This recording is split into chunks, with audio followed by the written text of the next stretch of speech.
اعوذ باللہ السمیع العلیم العظیم الحفیظ بوجہ الکریم وسلطانہ القدیم من الرجس الخبیث المخبث الشیطان اللعین الرجیم وقبیلہ ونفخہ ونفثہ وہمزہ بسم اللہ الرحمن الرحیم۔ تمام نبیوں کے سردار حضرت محمد صلی اللہ علیہ وآلہ وسلم اور تمام مذاہب کے سردار دین اسلام کے پیروکاروں، السلام علیکم طبتم، برکات اور رحمتیں آپ کے اوپر، صلاۃ و سلام نبی کی ذات پر اور دنیا کے عظیم ماں باپ حضور کے ماں باپ پر۔ آج کی گفتگو جو ہے وہ 37ویں مرحلے میں داخل ہو گئی۔ میں تذکرہ کر رہا تھا حضرت رابعہ بصری رحمۃ اللہ علیہا کا، تو ان کو چونکہ قلندر کہا جاتا ہے، جو لوگ مجرد زندگی گزار دیتے ہیں اور مکان سامان اور اپنا دھیان کچھ نہیں ہوتا، بس اللہ کی لو میں لگے رہتے ہیں، انہیں عام طور پر قلندر کے لفظ سے یاد کیا جاتا ہے۔ تو میں نے سوچا کہ ان کے بعد ایک قلندر کی گفتگو آپ سے کر دی جائے۔ ابھی حال ہی میں ان کا عرس بھی جو ہے وہ گزرا ہے اور ان کے بارے میں بہت سے شکوک و شبہات بھی ہیں، تو آپ اسی کے اندر سے خود ہی حل کرتے جائیے گا۔ نام ان کا ہے سید عثمان مرندی المعروف لال شہباز قلندر رحمۃ اللہ علیہ۔ ہماری جیسے عادت ہے کہ ہم سب سے پہلے جو ہے نا وہ نام پہ پروننسیشن پہ تھوڑی سی گفتگو کرتے ہیں، تو اس کا مطلب یہ ہوتا ہے کہ وہ تھوڑی سی بہتری ہو جائے میرے اندر بھی اور دوسروں میں بھی۔ سید پہ گفتگو ہم کر چکے ہیں۔ آپ کا نام عثمان ہے، عثمان۔ آپ کے والد گرامی نے آپ کا نام عثمان ہی رکھا، اور یہ نام بتاتا ہے کہ آپ کے والد گرامی کو صحابہ کرام سے بہت محبت تھی اور آپ نے اپنے نام کو چینج نہیں کیا۔ اس کا مطلب یہ ہوا کہ آپ کو بھی صحابہ کرام سے بڑی محبت تھی، حضرت عثمان غنی رضی اللہ تعالیٰ عنہ سے۔ آپ کے ساتھ جو ہے وہ مرندی لفظ لگتا ہے، لیکن اکثر میں نے لوگوں کو سنا ہے کہ کچھ مروندی کہتے ہیں۔ یہ مروندی نہیں ہے، یہ مرندی ہے۔ ویسے تو بہت سے دلائل ہیں، لیکن بڑی دلیل جو ہے وہ آپ دیکھیے ذرا، یہ دروازہ، اس کے اوپر کیا لکھا ہوا ہے؟ حضرت عثمان مرندی، واو بیچ میں نہیں ہے۔ یہ اصل میں 3 لفظ ہیں، مرندی اور مروندی اور میوندی۔ یہ میوند بھی شہر ہے، مرند بھی شہر ہے، مروند بھی شہر ہے۔ لیکن یہ جو مرند ہے جہاں سے آپ تعلق رکھتے ہیں، اور پھر ایک اور بات ہے کہ را کے اوپر شد نہیں، یہ جو شہر کا جو نام ہے یہ صرف مرند ہے، میم را نون ساکن دال ساکن، مرند۔ تو یہ مرند جو ہے یہ صوبہ جو مشرقی آذربائیجان ہے ملک ایران کے اندر، مشرقی آذربائیجان ایران، ملک ایران کے اندر یہ اس کا شہر ہے مرند۔ اب ایک میوند ہے، یہ بھی شہر کا نام ہے، اور مروند یہ بھی شہر کا نام ہے۔ یہ دونوں افغانستان میں ہیں، یہ ایران میں نہیں ہے، اور آپ جہاں سے تعلق رکھتے ہیں وہ ایران میں ہے۔ تو معلوم یہ ہوا کہ مرندی ہے، نہ مروندی ہے، نہ میوندی ہے۔ اس کے بعد ہم آپ کے نام کے ساتھ دیکھتے ہیں شہباز۔ یہ آپ کے نام کا حصہ جو ہے وہ بعد میں بنا، شہباز۔ شاہ باز، یہ 2 ہیں لفظ، ان کا مرکب ہے۔ شاہ علیحدہ لفظ ہے اور باز علیحدہ لفظ ہے۔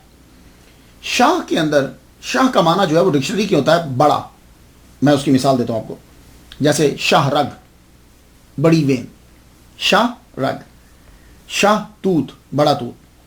شاہ خرچ، بڑا شاہ خرچ ہے، تو شاہ میں نے بڑا خرچ کرنے والا۔ شاہکار، اس کا شاہکار یعنی بڑا کارنامہ۔ کارنامے تو ویسے بھی ہیں اس کے، بڑے کام ہیں، لیکن یہ اس کا شاہکار ہے۔ اسی طرح شہباز، بڑا باز۔ تو شہباز جو آپ کے نام کے ساتھ لگتا ہے، اس کا معنی ہوتا ہے بڑا باز۔ آپ کی پرواز، روحانی پرواز کی وجہ سے آپ کو یہ شہباز کا لقب دیا گیا، لقب آپ کا شہباز بنا روحانی پرواز کی وجہ سے۔ ویسے ایک لفظ اور آپ کے نام کے ساتھ، قلندر۔ یہ قلندر کیا ہے؟ یہ تو قلندر کے سے ایک اصطلاحی مراد ہے اور ایک قلندر کا لفظی معنی ہے۔ قلندر جو ہے یہ ایک گروہ ہے، گروپ ہے، ایک فرقہ ہے، کوئی نام دے دیجیے، آپ جیسے ریسرچ کریں گے آپ کو ویسے نام مل جائے گا۔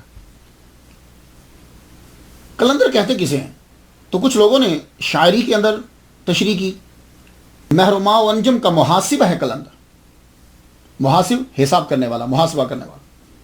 ایام کا مرکب، یہ لفظ مرکب ہے، مرکب کہتے ہیں جس کے اوپر سوار ہو، ایام کا مرکب نہیں راکب ہے قلندر، کہ یعنی وقت اس کے اوپر نہیں آتا، وہ وقت کے اوپر چڑھ جاتا ہے۔ یہ قلندر کے بارے میں کہا گیا، ایام کا مرکب نہیں، کہ ایام اس کے اوپر سوار نہیں ہوتے، وقت اس کے اوپر سوار نہیں ہوتا، وہ وقت کے اوپر سوار راکب ہے یعنی سواری کرنے والا، قلندر اس کے اوپر سواری کرتا ہے۔ اور پھر کہا گیا کہ قلندر ہرچ گویت دیدہ گویت، قلندر جو بات کرتا ہے وہ دیکھ کے کرتا ہے۔ یہ کچھ تھوڑی سی تشریحات ہو رہی قلندر کے بارے میں۔ ایک تعریف یہ کی گئی کہ قلندر وہ فقیر ہے جو تجرید و تفرید میں اکمل ہو، دونوں عالم سے بے نیاز، کائنات سے کٹ کر مستغرق فی العبادات، مجاہدات اور ذات حق ہو۔ یہ ایک تعریف کی گئی ہے کہ صرف ذات میں گم ہو اور اسے کسی چیز کی خبر نہ طلب۔ ایک نظریہ ہے کہ قلندر اس ولی کو ٹائٹل دیا جاتا ہے جو مجرد زندگی گزارتا ہے، یعنی ساری زندگی شادی نہیں کرتا۔ جیسے لال شہباز قلندر ہیں، آپ نے شادی نہیں کی۔ آپ کے پیر ابراہیم قلندر، انہوں نے شادی نہیں کی۔ ان کے پیر یا مرید جیسے بھی ہے وہ سید جمال الدین ساؤجی رحمۃ اللہ علیہ، انہوں نے شادی نہیں کی۔ تو کہتے ہیں کہ جو مجرد زندگی گزار دے اس کو قلندر کہا جاتا ہے۔ ایک نظریہ یہ ہے کہ قلندر اولیاء میں سے اللہ کی خاص جماعت ہے جو خاص مقام پہ ہوتی ہے۔ ایک نظریہ یہ ہے کہ اولیاء کا یہ وہ گروہ ہے کہ جو ٹائم کی قید سے آزاد ہوتا ہے، یہ بھی کہا گیا۔ اب قلندر کا جو لفظ ہے اس کا میننگ کیا ہے؟ تو کہتے ہیں کہ یہ اصل میں ٹرکش ورڈ ہے، ترکی زبان کا لفظ ہے۔ قلندر اصل میں یہ ترکی زبان کا لفظ ہے۔ تو معنی اس کے ہوتے ہیں nomadic person trading in animals like goats and shapes.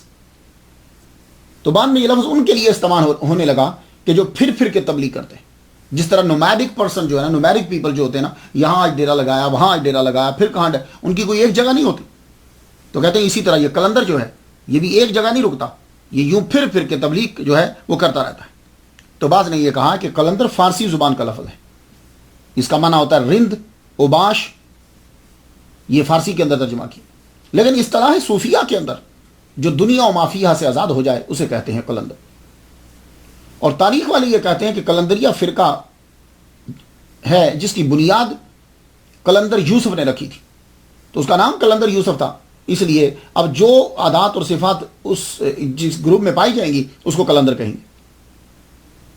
تو کچھ نے اشعار میں قلندر کے بارے میں یہ کہا کہ قلندر میرے والد گرامی طالب حسین شاہ، پیر طالب حسین شاہ رحمۃ اللہ علیہ، ان سے سنا تھا میں نے، حالات کے قدموں پہ قلندر نہیں گرتا، ٹوٹے بھی ستارہ تو زمین پر نہیں گرتا، سنتے ہیں سبھی دریا گرتے ہیں سمندر میں، پر کسی دریا میں سمندر نہیں گرتا۔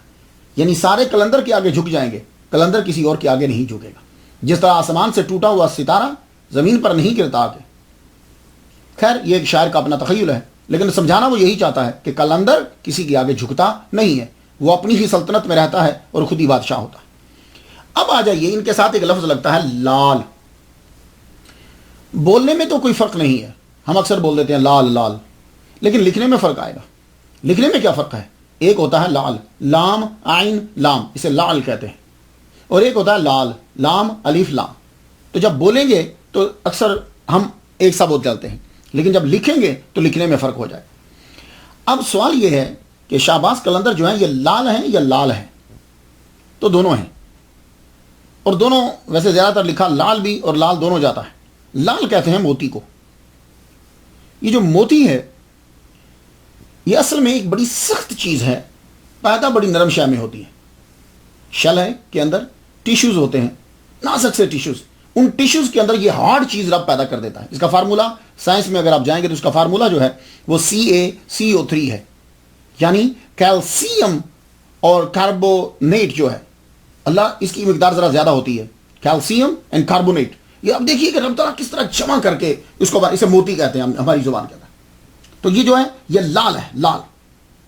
اور واقعی حضرت عثمان مرندی رحمۃ اللہ علیہ صوفیہ کرام کے اندر لال ہے، موتی۔ لیکن بعض نے کہا کہ یہ لال ہے، لام الف لام۔ تو جب لال ہوگا تو لال کا معنی جو ہے فارسی زبان میں لفظ اس کا معنی سرخ ہوتا ہے. ویسے فارسی میں لال اور لال دونوں موتی کے معنی میں استعمال ہوتے رہتے ہیں، لیکن اردو کے اندر جب ہمیں ریڈ کہنا ہو تو پھر لال کہتے ہیں، اور جب موتی کہنا ہو تو لال کہتے ہیں.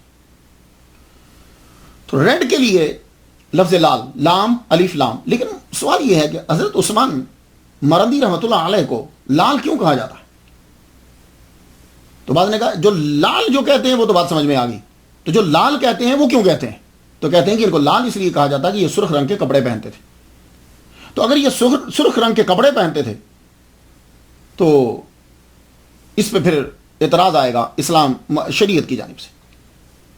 تو میں آپ کو ایک جواب دے دوں جو میری تحقیق ہے. اب دیکھیے اولیاء کرام کے بارے میں جو کچھ لکھا گیا وہ عقیدت مندوں نے لکھا، جس کا جو من چاہا اس نے لکھ دیا، جو اس کی سمجھ میں آیا، جو اس نے سنا، نہ اس نے ریسرچ کی نہ تحقیق کی، جو سنا جو اس کے من میں آیا اس نے لکھ دیا اولیاء کرام کے بارے میں. تو جیسی جانچ پڑتال میرے محمد صلی اللہ علیہ وآلہ وسلم کی سیرت پہ ہے، ان کی احادیثوں پر ہے، ویسی جانچ پڑتال ان کے بارے میں نہیں ہے.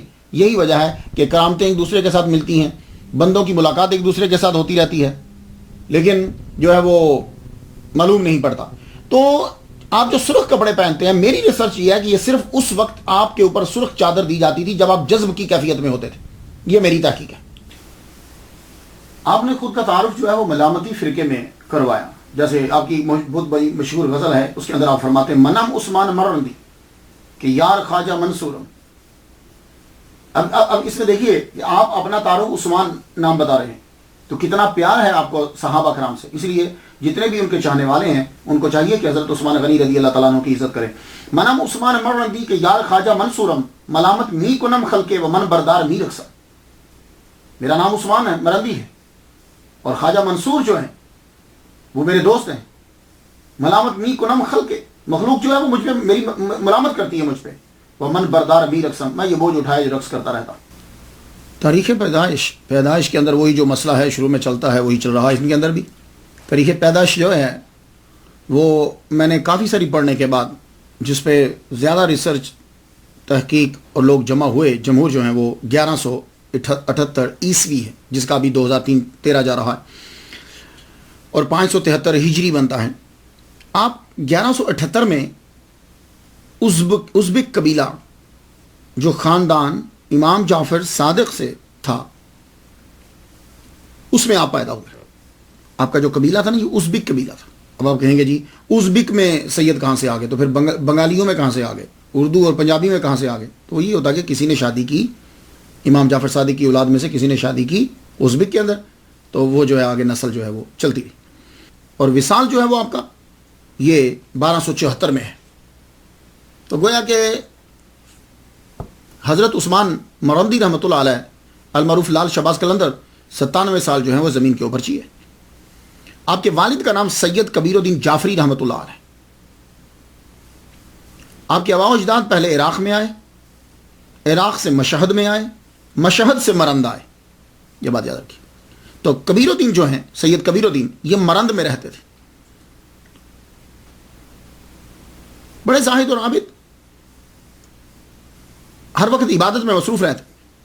ایک مرتبہ خواب دیکھتے ہیں. خواب کیا ہے کہ آبشاریں، خوبصورت درخت، پرندے چہچہا رہے ہیں، بڑا اچھا خوبصورت باغ ہے، اور ایک بچہ نمودار ہوا، اور وہ بچہ کہتا ہے کہ مجھے یہاں سے نکالو. آپ صبح اٹھے، نماز پڑھنے چلے گئے. آپ نے کہا ایسے ہی خواب آتا ہے. دوسرے دن پھر وہی خواب آیا، خوبصورت پرندوں کی آوازیں، آبشار ہے، نہر بہ رہی ہے، باغ ہے، سبزہ ہے، ہریالی. تو بچہ ایک دم نمودار ہوتا ہے، مجھے یہاں سے نکالو. تو آپ فرماتے ہیں کہ یہاں سے جنت سے باہر آنا کوئی افضل ہے؟ تم یہاں جنت میں رہ رہے ہو. تو بچے نے جواب دیا ہاں، بعض اوقات دنیا میں ظاہر ہونا جو ہے یہ بھی اچھا ہوتا ہے. آپ نے کہا اچھا. آنکھ کھلی، نماز پڑھنے کے لیے گئے. بڑے دوسرے دن بھی سیم خواب جب آئے نا تو آدمی ذرا تھوڑا سا سوچنے لگ جاتا ہے. ایک بزرگ جب سب مسجد سے چلے گئے تو وہ بزرگ اٹھے اور قریب آئے ان کے سید کبیر الدین رحمۃ اللہ علیہ کے. آ کے کہنے لگے لڑکے کچھ پریشان ہو تم؟ کہا حضور ایک خواب آیا ہے اس کے لیے پریشان ہو. کہا کیا خواب ہے؟ کہا ایک بچہ ہے 2 دن سے ظاہر ہوتا ہے ایسے باغ سے، کہتا ہے کہ مجھے یہاں سے نکالو. تو میں اسے کہتا ہوں کیا جنت سے باہر نکلنا افضل ہے؟ تو آج رات جو خواب آیا تو وہ کہتا ہاں دنیا میں ظاہر ہونا بھی اچھا ہے. تو وہ بابا پوچھتے ہیں سید تیری شادی ہو گئی؟ کہا حضور نہیں. فرمانے لگے جاؤ وہ بچہ یہی کہہ رہا ہے وہ تیرا بیٹا ہے تو اس کا یہ اشارہ ہے کہ تم فوراً شادی کرو. آپ نے فرمایا اچھا جو اللہ تعالیٰ کرم فرمائے. تو آپ مرند شہر میں رہتے تھے تو وہاں کا حاکم جو ہے سلطان شاہ اس کو خواب آیا کہ تم اپنی بیٹی کی شادی جو ہے وہ سید کبیر الدین سے کر دو. تو آپ کا خاندان تو مرند میں پہلے ہی مشہور تھا, امام جعفر صادق کی اولاد سے ہیں. تو سلطان شاہ نے اپنی بیٹی کی شادی سید کبیر الدین سے کر دی. جب شادی ہوئی تو ان کے ہاں جو بیٹا پیدا ہوا وہ دنیا میں لال شہباز قلندر کے نام سے مشہور ہوا. آپ نے اپنے بیٹے کا نام عثمان رکھا. یہ نام رکھنا یہ بتلاتا ہے کہ جعفر صادق رحمۃ اللہ علیہ کی اولاد ہونے کے باوجود آپ کو حضرت عثمان غنی رحمت رضی اللہ تعالیٰ عنہ سے محبت ہے. آدمی دشمنوں کے ناموں پہ اپنے بچوں کے نام نہیں رکھتے, دوستوں کے ناموں پہ نام رکھے جاتے. ابتدائی تعلیم والد گرامی زاہد و عابد آل رسول اور ماں سلطان شاہ کی بیٹی, تو کیا تعلیم کی کمی ہوگی؟ ادب آداب تو مروجہ علوم تو گھر میں ہی سیکھ لیے, قرآن مجید جو ہے وہ حفظ کر لیا. مرند کے جتنے بھی مدارس تھے آپ نے وہاں علم حاصل کیا. 18 سال کے ہوئے تو آپ کے والد گرامی سید کبیر الدین کا انتقال ہو گیا, اور جب آپ 20 سال کے ہوئے تو آپ کی والدہ محترمہ کا انتقال ہو گیا. تو یہ دو ہی تو زنجیریں تھیں, یہ دو ہی تو کشش منبع تھے کہ جن کی وجہ سے یہ مرند میں رہ رہے تھے. جب دونوں کا وصال ہو گیا تو لال شہباز قلندر رحمۃ اللہ علیہ نے مرند کو چھوڑ دیا. مرند چھوڑ کر آپ بغداد جو ہے وہ تشریف لے گئے. آپ نے جتنا سیکھ سکتے ہیں آپ خود اندازہ لگا لیجیے کہ ایک عام نارملی امیر آدمی جو ہے وہ اپنے بچے کو کتنا سکھاتا ہے. تو یہ تو سلطان شاہ کے نواسے اور آل رسول کے بیٹے, تو جو چیزیں جدھر سے آتی ہیں وہ سب کی سب سیکھ لی ہیں. کوئی ایسی چیز کم ہی ہوگی کہ جو آپ کو سیکھنا ہے ابھی, لیکن پھر بھی طلب ہے کہ میں زیادہ سیکھوں. تو جب تک والد گرامی اور والدہ ماجدہ رہیں تب تک آپ مرند میں رہے. جب وہ دنیا سے رخصت ہو گئے تو 20 سال کے آپ ہوئے تو آپ نے مرند کو چھوڑ دیا. آپ بغداد روانہ ہو گئے. وہاں جا کر پھر آپ نے علم حاصل کیا, عربی, فارسی, قرآن, حدیث, خاص طور پر صرف اور نحو عبور حاصل آپ کو. کیوں؟ اور علم لسانیات, زبان کے تو انگریزوں نے بھی یہ لکھا ہے کہ آپ لسانیات کے ماہر تھے, اور صرف و نحو گرامر کے بھی آپ ماہر تھے. اس کے علاوہ بھی باقی آپ نے زبانیں سیکھی. ترکش بھی آپ کو آتی تھی, پرشین آپ کو آتی تھی, عربی آپ کو آتی تھی, سندھی زبان بھی آپ نے آ کر سیکھ لی, سنسکرٹ بھی آپ نے آ کے سیکھی. یہ کافی ساری زبانیں جو ہیں وہ آپ کو آتی تھی.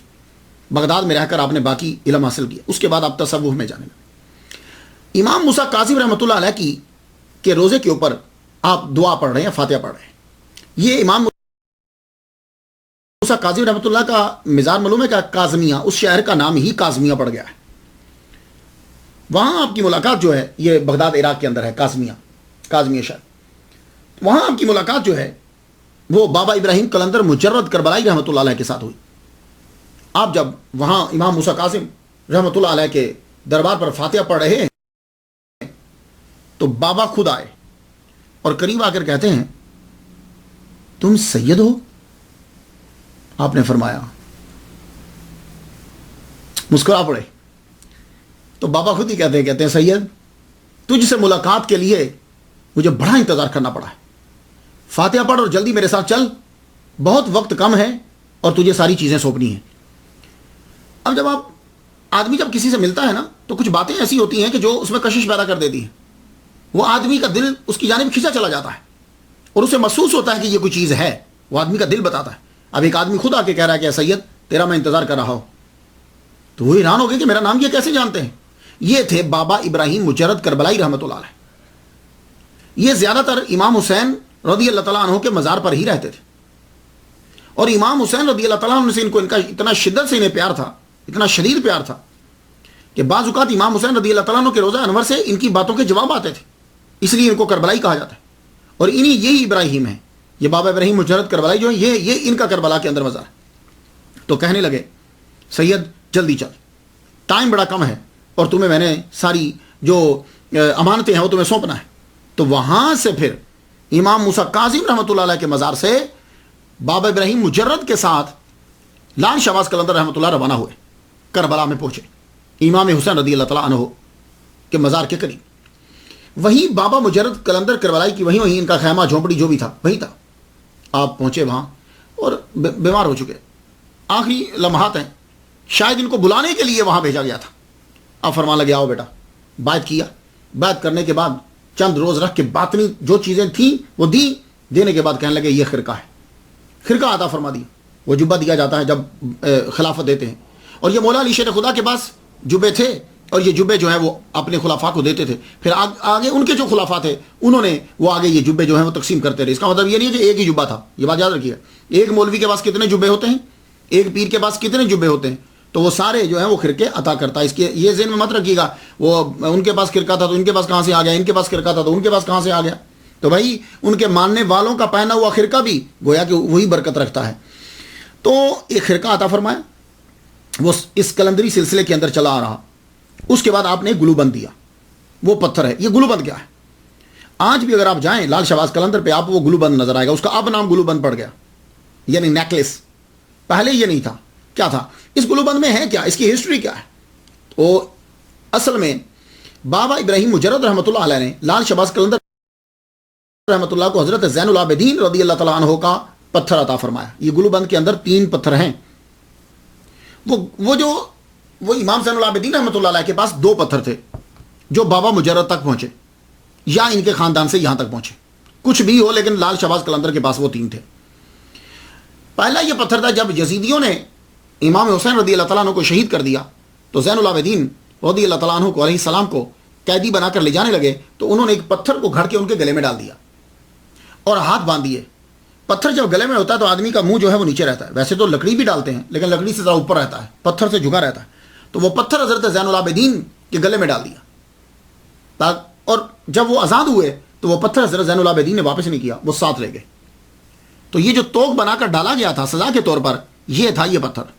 یہ پتھر یا تو ان کی نسل سے چلتا آ رہا تھا تو ان کے پاس تھا, یا بابا مجرد کے پاس تھا, بابا ابراہیم کے پاس, تو انہوں نے ان کو عطا کیا. ایک یہ پتھر تھا. دوسرا پتھر تھا کالے رنگ کا, بلیک, جو آج سارے مل کر آج موجود ہیں گلو بند کے اندر. دوسرا پتھر تھا بلیک کلر کا. یہ بھی حضرت زین العابدین رضی اللہ تعالیٰ عنہ کے پاس تھا. جب یزیدیوں نے حملہ کیا تھا خانہ کعبہ کے اوپر تو اس کی دیوار کے پتھر ٹوٹے تھے, تو کالے رنگ کا پتھر جو ہے وہ حضرت زین العابدین نے ایک محفوظ کر لیا تھا برکت کے لیے. تو وہ پتھر آپ کی نسل میں چلتا آیا, تو وہ پتھر بھی حضرت لال شہباز قلندر رحمۃ اللہ کے پاس تھا. 2 پتھر ہو گئے. باقی کچھ پتھر آپ کے پاس اپنے تھے جو کلندری سلسلہ میں بھی ہوتے ہیں. کلندر گلے میں پتھر رکھتے ہیں یا تو وہ کلندر کی رسم کو پورا کرنے کے لیے, اور بڑی ریزن یہ ہوتی ہے کہ کلندری فرقہ کے اندر وہ پتھر گلے میں ڈالا جاتا ہے تاکہ نظر جو ہے وہ جھکی رہے, نظر جھکی رہے. اور کہتے یہ ہے کلندری سلسلہ کے اندر کہ یہ پتھر جو ہے جسم پہ, روح پہ, توجہ دیجیے گا, جسم پہ, روح پہ, خودی پہ, تکبر پہ, ان پتھروں کے ساتھ کنٹرول کیا جاتا ہے. یہ اس فرقے کے اندر ایک رسم ہے. تو یہ 3 پتھر جو ہیں, کالا پتھر وہ بھی حضرت زین العابدین کا لیکن خانہ کعبہ کا, دوسرا پتھر جو حضرت زین العابدین کے گلے میں ڈالا گیا تھا وہ, اور تیسرے کچھ آپ کے پتھر. یہ بعد میں تینوں پتھر ملا کر کیا کیا کہ ان کو چاندی کے ایک کور کے اندر رکھ دیا گیا. ذرا دیکھیے. تو اب کیا ہے کہ اب یہ گلو بند لٹکا ہوا ہے. ایک دفعہ کسی پٹھان نے کوشش کی تھی اس کو توڑنے کی, تو تب ان کو سمیٹ کے اندر بند کر دیا. اب یہ ہے کہ اوپر سے پانی ڈالتے ہیں, نیچے سے وہ پانی جو ہے وہ یا تو یوں لے لیا جاتا ہے یا باٹل میں ڈال دیا جاتا ہے. میں جب گیا تھا تو مجھے بھی پانی پینا جو ہے وہاں سے نصیب ہوا. تو اسے شفا کا پتھر بھی کہتے ہیں کیونکہ اس کے اندر خانہ کعبہ کا پتھر بھی ہے, حضرت زین العابدین کے جو گلے میں ڈالا گیا وہ پتھر بھی ہے, اور اب بابا لال شہباز قلندر رحمۃ اللہ علیہ کے جو پتھر ہیں وہ بھی پتھر ہیں. تو یہ ہے گلو بند. تو یہ بھی آپ نے ان کو عطا کیا. اب کوئی بھی اس میں سے پتھر دیا ہو, لیکن اب کی جو صورتحال ہے وہ میں نے آپ کو بتا دی کہ 3 قسم کے پتھر آپ کے پاس تھے. بابا ابراہیم جب ساری چیزیں دے چکے جو ان کے پاس تھے تو آپ نے فرمایا بیٹے اجل کا فرشتہ جو ہے وہ پہنچ گیا ہے, دروازے تک اندر بس داخل ہونے والا ہے, دروازے تک تقریباً پہنچ چکا ہے.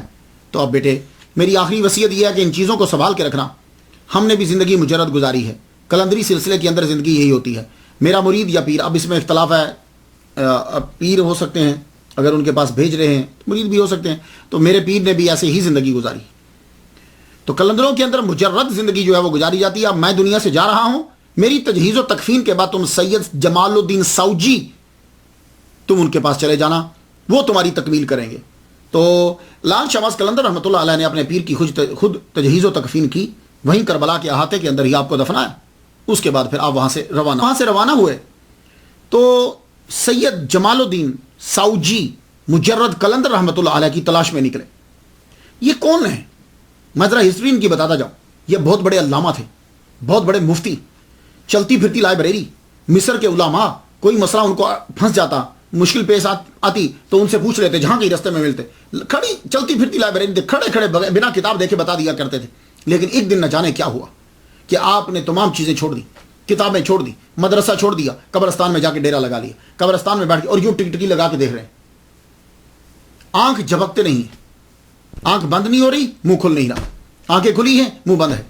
ایک عجیب کیفیت آ رہی ہے. علماء آئے آپ کے پاس، آتے رہے، بیٹھے رہے، لیکن آپ نے دھیان جو ہے وہ کسی کی طرف نہ دیں. تو لوگوں نے پھر بہت بہت اعتراضات کیے، بڑے الزامات لگائے، بڑی چیزیں کی، لیکن آپ نے جو ہے وہ دھیان نہیں دیا. آخرکار وہاں سے آپ روانہ ہو گئے. تو یہ سید جمال الدین ساؤجی پھر وہاں سے منتقل ہو گئے، دمیاط چلے گئے. اس کے بہت سارے پروننسیشن ہیں، لیکن سب سے جو آسان ہے وہ میں آپ کو بتا رہا ہوں، دمیاط. یہ دمیاط جو ہے یہ شہر ہے، قاہرہ سے 200 کلومیٹر نارتھ کی طرف ہے. یہ دریائے نیل کے کنارے پر ہے، بہت مشہور بندرگاہ ہے. دمیاط کا فرنیچر پوری دنیا میں مشہور ہے. تو اب تو بندرگاہ بھی بڑی مشہور ہو گئی ہے جب سے وہ نہر نکال دی ہے بیچ کے اندر. تو یہاں ایک اور مشہور چیز یہ ہے، حضرت عمر بن العاص رضی اللہ تعالیٰ عنہ کی مسجد ہے. یہاں پہنچے لال شہباز قلندر. تو سید جمال الدین ساؤجی جو بعد میں شاہ جی ہو گئے، ساؤجی رحمۃ اللہ علیہ، مفتی مصر علامہ مجرد قلندر، ان کے پاس رہ کر آپ نے کافی وقت جو ہے وہ گزارا. پھر آپ نے ان کو اجازت دی، کہا اب آپ چلے جائیے، آپ کی تکمیل ہو چکی ہے. وہاں سے آپ روانہ ہوئے. مصر سے اب آپ چلتے ہیں. تو مصر سے جب آپ چلے تو سب سے پہلے آپ حج کرنے کے لیے روانہ ہوئے. مکہ مکرمہ، مدینہ منورہ، اب وہاں پہنچے.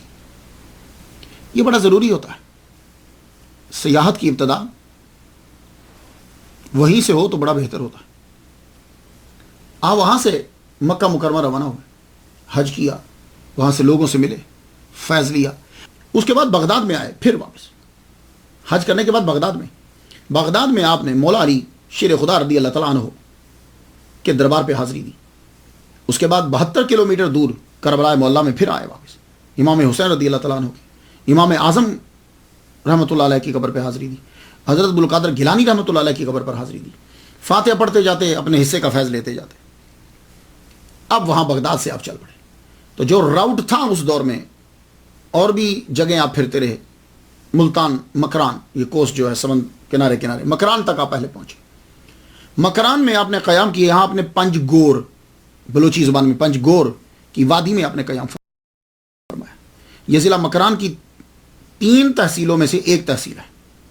بلوچستان، صوبہ بلوچستان کا ضلع مکران کی آگے 3 تحصیلیں، 3 تحصیلوں میں سے پنج گور ایک تحصیل ہے. وہاں آپ نے قیام فرمایا. کچھ دیر رکے. اس کے بعد پھر آگے بڑھے. بلوچستان میں وہ جگہ دشت شہباز کے نام سے مشہور ہے. کہتے ہیں کہ وہاں بھی آپ نے قیام کیا، اور بہت سے بلوچی جو ہیں آپ کے فالوور ہوئے اور آپ نے ان کو تبلیغ کی. اس کے بعد منگھو پیر کے اندر بھی آپ آئے، جسے منگو پیر بولتے ہیں. منگھو پیر کے اندر بھی آپ آئے. وہاں پہاڑی ہے، پہاڑی کے اوپر آپ نے چلا کاٹا ہے. اور یہ جو نیچے پیر صاحب ہیں، منگھو پیر جو ہیں، یہ اصل میں کہتے ہیں کہ بابا فرید الدین گنج شکر رحمۃ اللہ علیہ کے مرید ہیں. گاڈ نوز بیٹر، اس میں بھی بہت سی سٹوریز ہیں. سید حاجی شیخ حسن سلطان بتایا جاتا ہے ان کا نام. تو کہتے ہیں کہ وہ جو چشمہ پیدا ہوا تھا، فاؤنٹین جو نیچے سے نکلا ہے، وہ لال شہباز قلندر رحمۃ اللہ علیہ کی کرامت ہے. آپ اوپر چلا پہ بیٹھے تھے، نیچے اللہ تعالیٰ نے آپ کے لیے پانی. خیر، اس کے بعد پھر کہتے ہیں کہ آپ ملتان آئے. ملتان میں جب آئے تو ملتان اس دور میں ہند سندھ کا جو ہے وہ بغداد کہلواتا تھا. یہاں کے لوگ بھی اور یہاں کے حکمران بھی علم کے اور صاحب علم کے قدردان ہوتے تھے. بہاؤالدین زکریا ملتانی رحمۃ اللہ علیہ تب آپ کا توتی بولتا تھا، مرکز تھا یہ. تو جس وقت لال شہباز قلندر رحمۃ اللہ علیہ ملتان میں تشریف لائے ہیں تو تب ناصر الدین قباچہ کی حکومت تھی. اس کا دور حکومت 1203 عیسوی سے لے کے 1228 عیسوی تک ہے. یہاں آپ کی ملاقات حضرت بہاؤالدین زکریا ملتانی رحمۃ اللہ علیہ سے ہوئی. اکثر لوگ کہتے ہیں کہ بہاؤالدین زکریا ملتانی رحمۃ اللہ کے یہ مرید ہے لال شہباز قلندر. یہی وجہ ہے کہ سہراوردی جو ہیں ان تمام کا یہ دعویٰ ہے کہ لال شہباز قلندر سہراوردی ہیں. لیکن تحقیق کریں اور حقیقت یہی ہے کہ بہاؤالدین زکریا ملتانی رحمۃ اللہ سے آپ کی دوستی تھی، اور دوستی بہت گہری تھی. اور اس گہری دوستی اور سنگت کی وجہ سے لوگوں نے یہ کہہ دیا کہ آپ ان کے جو ہیں وہ مرید ہیں، جبکہ آپ ان کے مرید نہیں ہیں. آپ کی دوستی بابا فرید الدین گنج شکر رحمۃ اللہ علیہ سے، آپ کی دوستی بہاؤالدین ملتانی زکریا ملتانی رحمۃ اللہ علیہ سے. اور یہ دوستی جو ہے بہاؤالدین زکریا ملتانی رحمۃ اللہ علیہ 1170 عیسوی میں پیدا ہوئے اور وصال آپ کا 1267 عیسوی میں ہے. لال شہباز قلندر سے 7 سال بڑے ہیں اور ان کے وصال سے 7 سال پہلے ہی یہ وصال پا گئے تھے. تو ملتان میں جب آپ نے قیام کیا، اس کے بعد سیون میں شریف میں، سیون شریف جسے ہم بول دیتے ہیں، اس میں ہاں آتی ہے لیکن ہاں بولنے میں نہیں بولتے کیونکہ مشکل لگتی ہے. سیون شریف، سیون میں آپ جب پہنچتے ہیں، اس کے بعد بھی کئی بار آپ بہاؤالدین زکریا ملتانی رحمۃ اللہ کے ملنے کے لیے ملتان آئے. اتنی دوستی آپ کی مضبوط تھی. بابا فرید الدین گنج شکر رحمۃ اللہ علیہ سے بھی آپ کی لال شہباز قلندر رحمۃ اللہ کی ملاقات ہے. یہ اور ملتان میں بھی ہوتی رہی اور سیاحت کے دوران بھی ہوئی، کیونکہ یہ لوگ چلوں کے لیے، تبلیغ کے لیے اور بہت سے مقامات پر یہ اکٹھے بیٹھا کرتے تھے. بابا فرید الدین گنج شکر رحمۃ اللہ علیہ کی پیدائش جو ہے 1173 عیسوی میں اور وصال آپ کا 1266 عیسوی میں ہوا. تو آپ لال شہباز قلندر رحمۃ اللہ سے 4 سال بڑے ہیں، اور قلندر کے وصال سے 8 سال پہلے آپ کا جو ہے وہ وصال ہو گیا. تو معلوم ہوا کہ آپ کی ملاقات بھی ان سے ممکن ہے اور ہوئی آپ سے.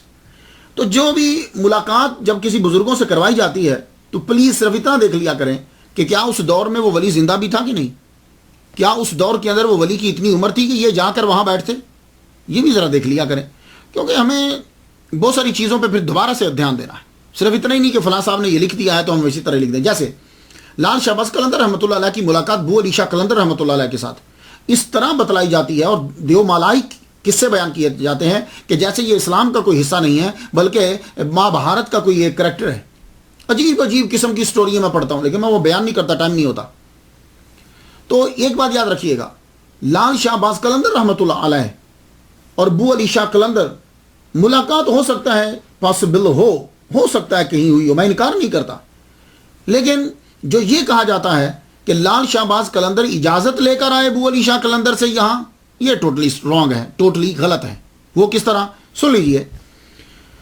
بو علی شاہ قلندر رحمۃ اللہ علیہ 1209 میں پیدا ہوئے ہیں. غور سے سنیے گا، بو علی شاہ قلندر 1209 میں پیدا ہوئے ہیں.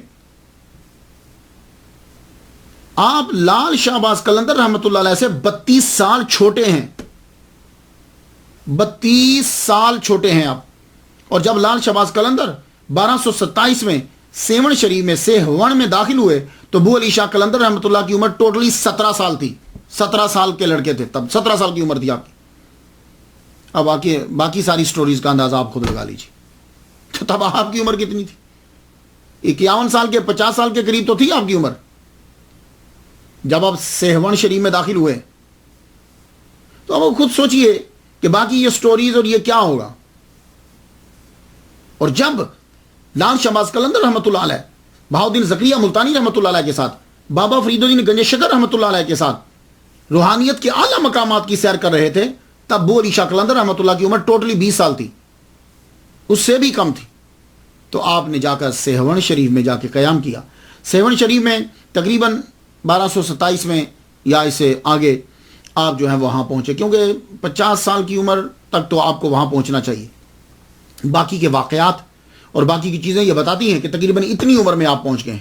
کچھ لوگ یہ ثابت کرنا چاہتے ہیں کہ آپ وہاں پہنچے تو صرف 10 سال 11 سال رہے، لیکن نہیں، وہ جو واقعات ہیں اور آپ کی جو باقی چیزیں ہیں وہ یہ تقاضا کرتی ہیں کہ بہت سارا وقت ہو جو آپ نے وہاں صرف کیا ہے. تو آپ وہاں پہنچے. یہ سیون شریف جو ہے، یہ سیون شریف یہ شہر آج ملک پاکستان کے صوبہ سندھ کے ضلع جامشور کا ایک شہر ہے، جس کی آبادی 2013 کے مطابق تقریباً 10 لاکھ ہے. کچھ لوگوں نے یہ لکھا ہے کہ 1251 میں عیسوی میں سیون شریف میں آپ آئے تو تب آپ کی عمر 73 سال بنتی ہے. آپ 51-50 سال کی عمر میں بہت لیٹ بھی آئے ہیں، تو 50 سال کی عمر میں سیون شریف کے اندر آپ نے قیام جو ہے وہ جا کے فرما دیا. اور آپ اب سوال یہ ہے کہ آپ نے سیون شریف میں ہی قیام کیوں کیا، کسی اور جگہ کیوں نہیں گئے؟ تو ایک تو جواب یہی ہوتا ہے کہ اللہ کی طرف سے آرڈر یہی تھا. لیکن آپ کے آنے سے پہلے آپ کے تذکرے کی، ہاں سیون شریف میں ویسے تو ہاں آتی ہے، میں آپ کو پہلے بتا چکا ہوں، لیکن بولنے میں سیون جو ہے وہ آسان لگتا ہے. وہاں آپ کے تذکرے پہلے شروع ہو چکے تھے. یہاں حکومت تھی راجہ جیر، اس کو چوبٹ، چوپڑ، چوپٹ، یہ سارے پروننسیشن ہیں اس کے. اسے چوپٹ راجہ چوپٹ، راجہ چوبٹ یا راجہ چاپڑ، بہرحال بہت سے نام میں نے پڑھے ہیں. تو راجہ جیر بھی اس کا نام ہے. اس کی حکومت تھی. اور آپ کو معلوم ہے کہ جب کنٹرول سخت نہ ہو تو پھر کیا ہوتا ہے؟ بد انتظامی، نا انصافی. اور جب یہ بد انتظامی آ جاتی ہے نا تو پھر فحاشی اور چوری بڑھتی ہے. اور یہی حال یہاں کا تھا.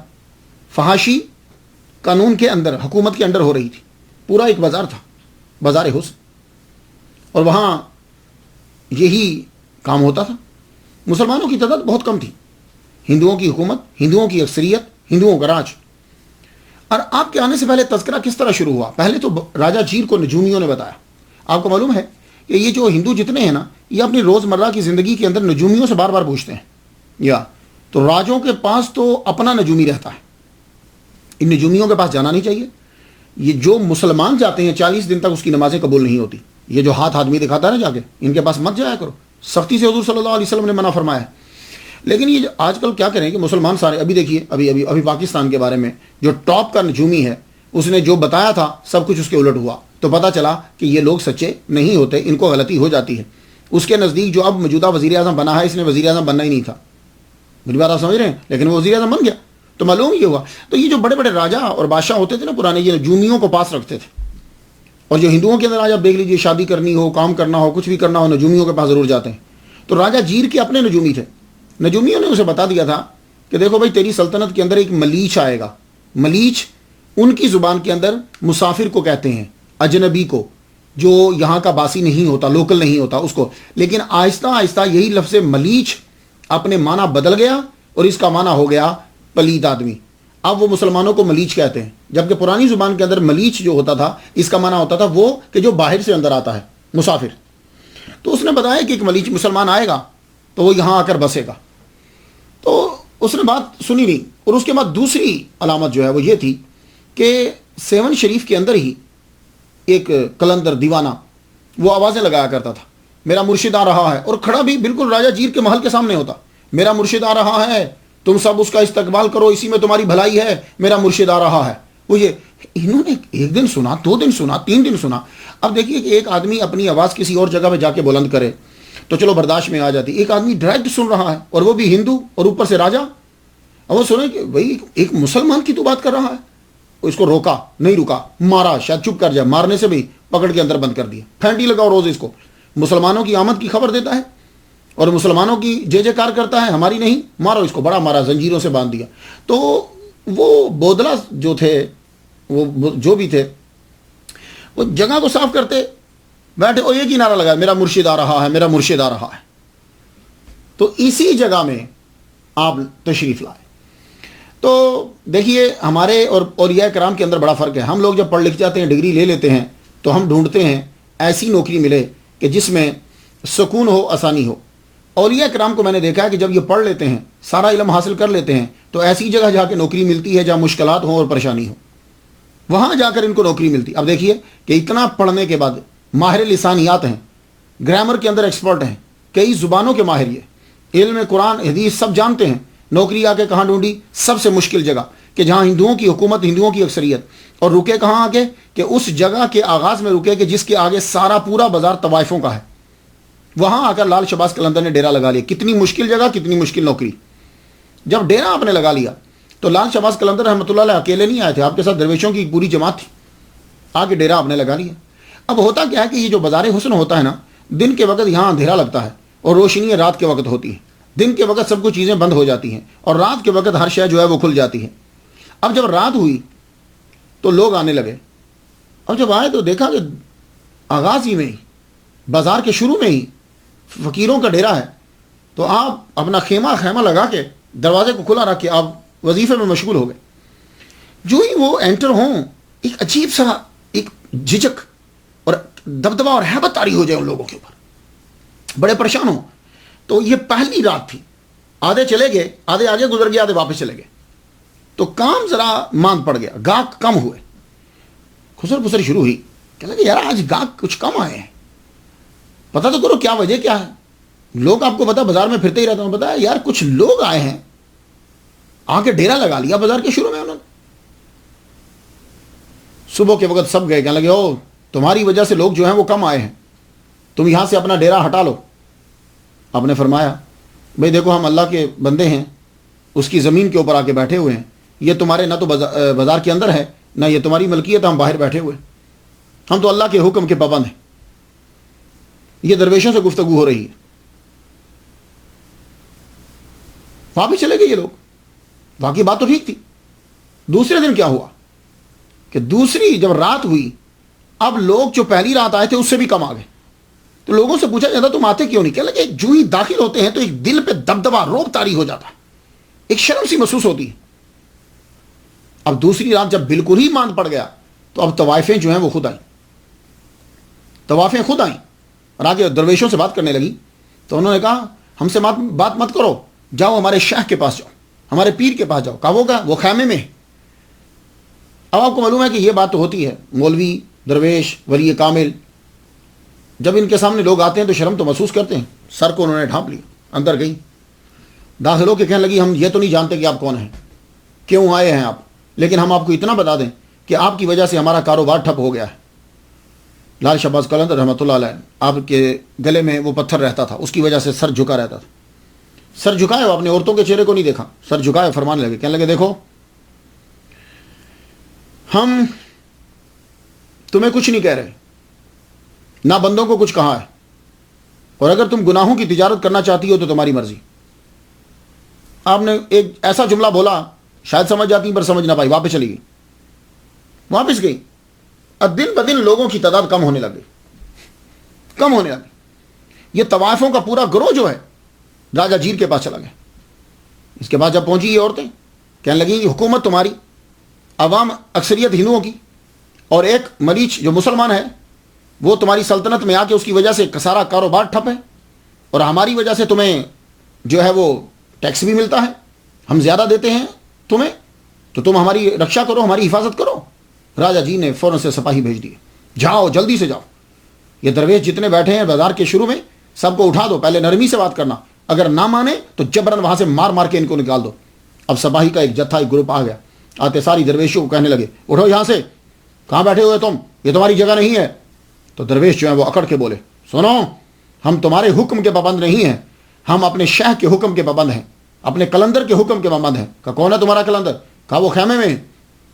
اب وہ سپاہیوں کا جو بڑا تھا وہ آگے بڑھ کے جب وہ خیمے میں داخل ہوا، پیچھے اس کے 3-4 اور داخل ہوئے۔ اب جب آپ اسی وقت وہاں یوں جلوہ فرما ہے بیٹھے ہوئے، وہ بات کرنا چاہتا ہے، زبان نہیں کھل رہی، پاؤں بڑھانا چاہتا ہے، قدم وہاں جم گئے، جیسے کہ زمین سے کسی نے اس کے پاؤں کو پکڑ لیا ہے۔ لال شہباز قلندر اپنا پڑھتے جا رہے ہیں، وہ بولنا چاہتا ہے لیکن زبان نہیں ہل رہی، ایسے جیسے کسی نے طاقت کو سلب کر لیا ہے، اور جب واپس مڑنے لگے تو طاقت بحال ہو گئی۔ ایک دم سے تمام سپاہیوں کے اندر روب اور دبدبا بیٹھ گیا۔ واپس جا کے راجہ جیر سے کہنے لگے راجہ ہم تمہیں کچھ بتا نہیں سکتے، ہماری زبانیں وہاں جا کے بند ہو جاتی ہیں، پاؤں ہمارے جو ہیں وہ جکڑے جاتے ہیں، ہم کچھ نہیں کر سکتے۔ یہ ایک ایسی بات تھی کہ جس سے راجہ کے دربار کے اندر بھی جو ہے وہ دبدبا ہوا۔ راجہ نے نجومیوں کو بلا لی، کہنے لگا یار یہ کیا ہے مسئلہ، آئے دن ہم کمزور سے کمزور پڑتے جا رہے ہیں، یہ کیا ہے؟ تو نجومیوں نے وہی جملہ یاد دلایا، کہا ہم نے آپ سے کہا تھا کہ ایک ملیچ آئے گا، یعنی ملیچ آپ کو معلوم ہے ان کی زبان کے اندر سنسکرت کے اندر کہتے ہیں جو مسافر ہوتا ہے، کہ وہ آئے گا مسلمان اور یہاں رہے گا، اور یہ وہی ہے، یہ آ گیا ہے۔ اب تم اس کو کسی طریقے سے زیر نہیں کر سکتے راجہ، یہ بات سن لو۔ لیکن آپ کو معلوم ہے کہ جو اس سیٹ کے اوپر بیٹھ جاتا ہے نا، وزارت کی، بادشاہت کی سیٹ پر، اس کا دماغ کی پرواز کہیں اور ہی ہوتی ہے۔ کیا لگا لو دولت سے کیا نہیں ہو سکتا، میں اپنی دولت کے ساتھ ان کو یہاں سے لالچ دے کے نکال دوں گا، یہ رہنا ہی چاہتے ہیں نا تو کہیں اور جا کے چلے جائیں۔ اپنے وزیر سے کہا ادھر آؤ، یہ ساری دولت جو ہے، یہ ہیرے جواہرات، یہ سونا، یہ چاندی، یہ لے کے جاؤ، تھال میں ڈالو، اور یہ پوری بھری ہوئی تھال جا کے شیخ کو دے دو، قلندر کو، اور اسے کہو کہ یہ دولت لے لو، اور یہ لینے کے بعد جاؤ کہیں اور جا کے زمین مول لے لو، اس سے تم بہت سی زمین خرید سکتے ہو، بلکہ گاؤں خرید سکتے ہو، یہ جگہ چھوڑ کے چلے جاؤ۔ تو لالچ سے بھی چلے جائیں تو بھی جیت ہے، کسی کو کیا پتہ چلے کہ کیا کیا تھا۔ اب وزیر خود آیا، قلندر کے خیمے میں داخل ہوا، لال شہباز قلندر جلوہ فرما ہے، اور اللہ کے بندے قلندر تو کہتے ہی اسے ہے جو دولت کی طرف نظر اٹھا کر نہیں دیکھتا، تم اسے دولت دینا چاہتے ہو؟ جب ان کے دربار میں پہنچے تو قلندر کی ایک علامت آپ کو میں بتا دوں، قلندر جو ہوتے ہیں ان کا مچ ہوتا ہے، یہ ان کی نشانی ہے، وہ آگ جلتی رہتی ہے، وہ اس مچ کے بڑے فائدے ہوتے ہیں، یہ نہیں کہ وہ آگ کے پجاری ہوتے ہیں، مچ کا ایک فائدہ ہوتا ہے روشنی ملتی ہے، دوسرا فائدہ کیا ہوتا ہے کہ وہ بیچارے درویش کھانا پکا لیتے ہیں، سمجھ آ گئی ہے، تیسرا جو ہے فائدہ ہوتا ہے وہ سردی سے بچتے رہتے ہیں، گرمی کے اندر ذرا تھوڑی سی ماند پڑ جاتی ہے۔ میرے پیر و مرشد ہیں سید رضا شاہ گیلانی رحمۃ اللہ علیہ، ان کی بھی قلندرانہ ہی عادت تھی، تو ان کے ہاں بھی میں نے دیکھا درویش جو ہیں وہ جلایا کرتے تھے۔ تو یہ مچ جو ہے، مچ اس کے بہت سے فوائد ہوتے، تو وہ مچ جو ہے نا وہ آپ کے سامنے ہی جلتا تھا جہاں آپ بیٹھتے تھے، درویش کھانا بھی پکا لیتے اور بھی کام ہوتے رہتے۔ وہ دولت لے کر آیا، تھال بھرا ہوا کہ شاید قلندر کو خرید لیں گے، تو حالات کے قدموں پہ قلندر نہیں گرتے۔ تو جب لایا، کہنے لگا جی یہ راجا نے بھیجا ہے، آپ یہ دولت لیجئے اور یہ جگہ کو چھوڑیے اور چلے جائیے یہاں سے۔ آپ نے وہ تشت پکڑ کے نا، دولت پوری پکڑ کے جلتے ہوئے مچ کے اندر پھینک دی، اور مچ قلندر کے بعد شاید مچ بجھا، جب قلندر بیٹھا ہو پھر مچ جو ہے وہ آگ جو ہے وہ جلتی ہے پھر خوب۔ جب اس کے اندر پھینک دیا، یہ وزیر کی بے عزتی تھی، راجا کی بھی بے عزتی تھی۔ آگ کے اندر پھینک دینا اس بات کی علامت ہے کہ ہم تیرے ہیرے جواہرات کو ہم کچھ نہیں سمجھتے، جاؤ۔ اور آپ نے فرمایا وزیر سن، تم لوگوں نے اب ہمیں لالچ دیا ہے، ایک بات یاد رکھنا، یہاں سے ہم نہیں جائیں گے، تم جاؤ گے۔ یہ راجا سے کہہ دو تم جاؤ گے اور تمہارا اقتدار جائے گا، ہم یہاں سے نہیں جائیں گے۔ اور جاتے ہوئے ایک اور بات سن لو، میرے اس مرید کو عشاء تک آزاد کر دو۔ عشاء تک، سورج ڈوبنے کے بعد ہماری نماز ہوتی ہے عشاء تک اسے آزاد کر دو۔ اگر تم نے آزاد نہ کیا تو راجے سے بول دو کہ میں آزاد کروا لوں گا، اور جاؤ چلے جاؤ۔ تو سیختا ہو کر وہاں سے چلا گیا۔ ان کی جرت حکومت ہماری ہو اور یہ ہمیں یوں کہیں کہ قیدی ہمارا چھوڑ دو۔ واپس جا کے راجا جیر کو ساری باتیں بتائی، راجا تیری دولت کو انہوں نے پھینک دیا آگ کے اندر۔ دوسری بات، اس نے یہ کہا ہے کہ میرے مرید کو چھوڑ دو جو تم نے قید کر رکھا ہے، اب وقت آ گیا ہے کہ تم اسے چھوڑ دو، نہیں تو میں عشاء کے وقت میں خود چھڑا لوں گا۔ راجا نے کہا اچھا دیکھتے ہیں کیسے چھڑاتا ہے، دروازے اچھی طریقے سے بند کر دو، ہم دیکھتے ہیں کہ آپ کیسے چھڑائیں گے۔ عصر، مغرب، عشاء کا وقت ہوا، لال شہباز قلندر رحمۃ اللہ علیہ نے نماز پڑھائی، نماز پڑھی۔ نماز پڑھنے کے بعد آپ نے وہ جیل جس طرف تھی وہ بالکل محل کے قریب تھی، جیل کی جانب آپ نے منہ کیا۔ جب آپ نے جیل کی جانب منہ کیا تو آپ فرمانے لگے، بلند آواز سے کہنے لگے، او بودلا کہاں ہو تم، آؤ تمہیں دیکھنے کو آنکھیں ترس گئی ہیں۔ میں اتنا جملہ ہی کہا، ایک دم سے بودلا اٹھے، میرا مرشد آ گیا، میرا مرشد، پھر وہی میرا مرشد آ گیا، میرا مرشد آ گیا، آواز ان کے کانوں میں پڑی، زنجیریں ایک دم سے کھل گئی، زنجیریں خود بہت کھل گئی، زنجیریں کھلی، میرا مرشد آ گیا، میرا مرشد آ گیا، یوں توڑے تو دروازہ کھل گیا۔ جب مین گیٹ پہ پہنچے تو وہاں ذرا رکاوٹ تھی، دیوار میں شک ہوا، دیوار کراس کر کے نکل گئے، کیونکہ بندے تو مین گیٹ پہ تھے، دیوار میں سے نکلتے ہوئے ایسے جیسے کوئی آواز یا کوئی چیز ان کا ہاتھ پکڑ کے کھینچتی جا رہی ہے، اور وہ کہتے جا رہے میرا مرشد آ گیا، میرا مرشد آ گیا، میرا مرشد پہنچ گیا، میرا مرشد پہنچ گیا، سیدھے خیمے تک پہنچے۔ اور اس وقت لال شہباز قلندر رحمۃ اللہ علیہ اپنے دروازے پر ہی کھڑے تھے، خیمے کے دروازے پر ہی کھڑے تھے۔ سیدھا بودلا ان کے قدموں میں گرے، آپ نے اٹھا کے سینے سے لگایا۔ سارے درویش پوچھنے لگے حضور یہ کون ہے؟ فرمانے لگے یہ بھی تمہارا بھائی ہے، ناحق حاکم نے اس کو پکڑ کر قید کر دیا تھا، یہ تمہارا بھائی ہے۔ آپ نے پھر خود مرہم پٹی کی زخموں کے اوپر جو مرہم لگا، فرمانے لگے تم رہو یہاں ہمارے پاس۔ اب یہ جنگل کی آگ کی طرح بات پھیلی کہ انہوں نے واقعی اپنا مرید چھڑا لیا ہے۔ اب تو پریشان ہو گیا، کہنے لگا یہ کیا ہو رہا ہے؟ جادو بے بس ہے، سپاہی آگے ہلتے نہیں ہیں، جو کوئی جاتا ہے تو واپس آتا ہے تو کچھ بولتا نہیں ہے، کیا کروں میں؟ شور برپا ہو گیا۔ شور جب برپا ہوا طوائفوں نے وہ جگہ چھوڑ دی، کیونکہ اب سپاہی بھی کچھ نہیں کر سکتے، وہ بازار پورا خالی ہو گیا، وہ عورتیں وہاں کی کہیں اور چلی گئی۔ تو لال شہباز قلندر رحمۃ اللہ علیہ نے یہ ناچنے گانے والی ہیں، یہ جو طوائفیں تھیں ان کو وہاں سے بھگایا تھا، اب پتہ نہیں پھر دوبارہ کیسے آ گئی۔ تو اب اگر کوئی آدمی یہ اعتراض کرے جی وہاں دھمال ہوتا ہے، وہاں ناچ گانا ہوتا ہے، اور اللہ کے بندوں ان کی ہسٹری تو پڑھ لو، انہوں نے ان کو مار بھگایا تھا، یہ پھر سے واپس کیسے آ گئی؟ تو اگر آئی ہیں تو صاحب مزار کا اس کے اندر کوئی جو ہے وہ عمل دخل نہیں ہے۔ تو اگر تم کہو جی کہ اتنی طاقت ہو مزار والے میں تو وہ ان کو ہٹاتا کیوں نہیں ہے، تو یہی سوال تو پھر اللہ پہ بھی ہوگا۔ بھائی اللہ نے روکا ہوا ہے نا، فحاشی کرنے سے منع کیا نا، چوری کرنے سے منع کیا نا، تو پھر تو یہی اعتراض اللہ پہ ہوگا۔ جب اللہ سب کو منع کر رہا ہے تو دبئی میں کیا ہو رہا ہے، تو پھر تو اللہ پہ بھی اعتراض ہوگا کہ اللہ پھر کیوں نہیں روکتا۔ یہ کوئی ایسا اعتراض کیا کرو کہ جو کسی کی سمجھ میں آ جائے۔ ولی اپنی زندگی کے اندر سب کچھ منع کر گیا، اب اگر کوئی دربار پہ مزار پہ کرتا ہے تو یہ اس کا قصور ہے، کسی مذہب کا یا مسلک کا قصور نہیں، نہ بزرگ کا کوئی قصور ہے۔ تو آپ نے وہاں سے ناچنے گانے والیے اور یہ سب طوائفوں کو بھگا دیا، اور بلکہ آرڈر دے دیا. آپ نے فرمایا کہ سب مکان مسمار کر دو. جب مکان مسمار کرنے لگے تو ذمہ دار آ گیا جس کی وہ زمین تھی. کہنے لگا بابا تو میرے مکان مسمار نہیں کر سکتا, یہ ہماری ملکیت ہے. آپ نے فرمایا دیکھو یہ خدا تعالیٰ کی زمین ہے, جگہ پلیت ہو گئی تھی, میں نے اپنے درویشوں کو حکم دیا ہے کہ جگہ کو پاک کر دو. یہاں کے رہنے والے چلے گئے, یہ مکان گرانے ہیں تاکہ جگہ پاک ہو جائے. وہ ذمہ دار طوائفوں کی سائڈ لے رہا تھا کہ مکان برقرار رہے اور میں ان کو واپس لاؤں اور مجھے کرایہ ملے. آپ نے فرمایا یہ جگہ پاک کرنا ہے, ہمیں پاک کرنے کا حکم ہوا ہے. وہ آدمی گالیاں دینے لگ گیا. وہ ذمہ دار جو مالک تھا گھوڑے پہ بیٹھا ہوا اور گالیاں دینے لگا.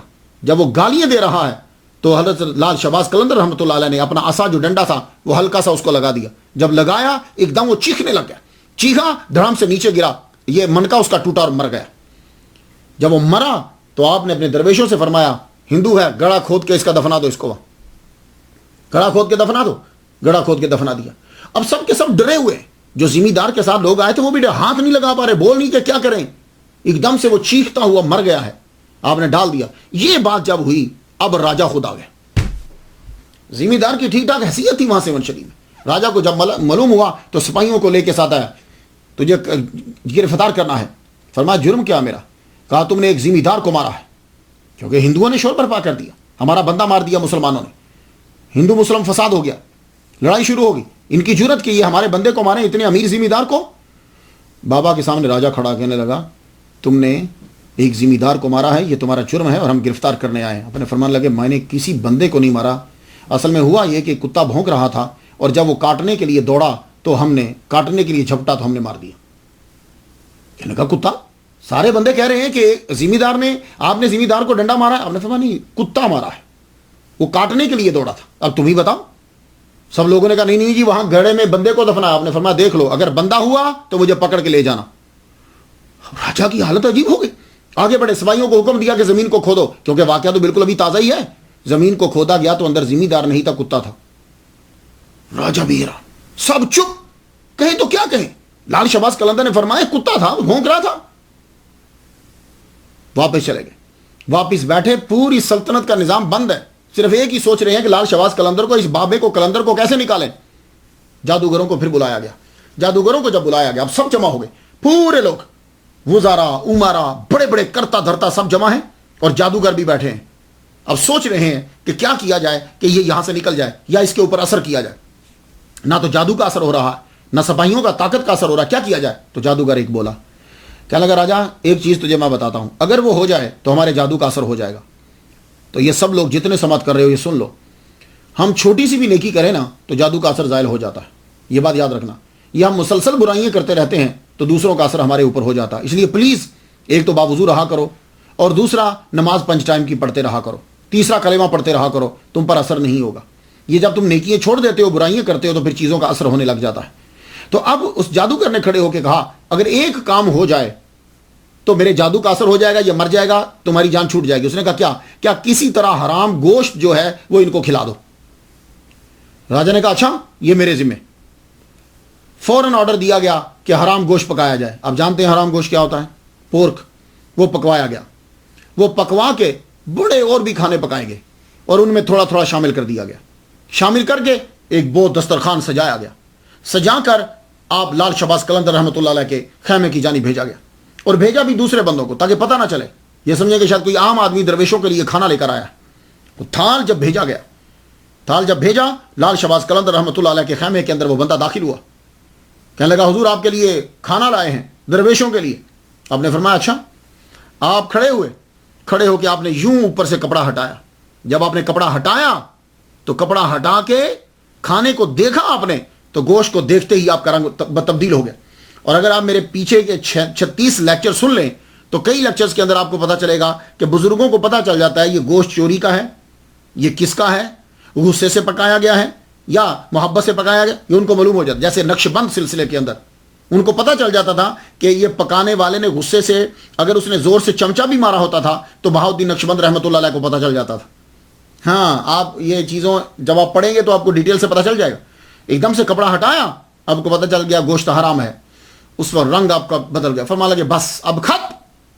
یوں برتن پکڑے آپ نے, الٹ دیے, اور جب آپ نے برتنوں کو الٹا تو جتنی کبینہ وہاں بیٹھی تھی, بندے بیٹھے تھے, محل پورا گرا. راجا جیر سمیت ساری کے سارے مر گئے. جب سب کے سب مر گئے شیون شریف خالی ہو گیا، سب کے سب وہاں مر گئے. تو آپ اب ہر وقت ہر طرف لال شباز لال شباز لال شباز. آپ نے وہاں مدرسہ قائم کیا. اس مدرسے کے اندر آپ خود پڑھانے لگے. پہلے زبانوں کا علم ہوتا. آپ سندھی بھی جانتے تھے، سنسکرت بھی آپ جانتے تھے، عربی فارسی تو خیر آپ جانتے ہی، ترکی زبان بھی آپ کو آتی تھی، ٹرکش بھی آتی تھی.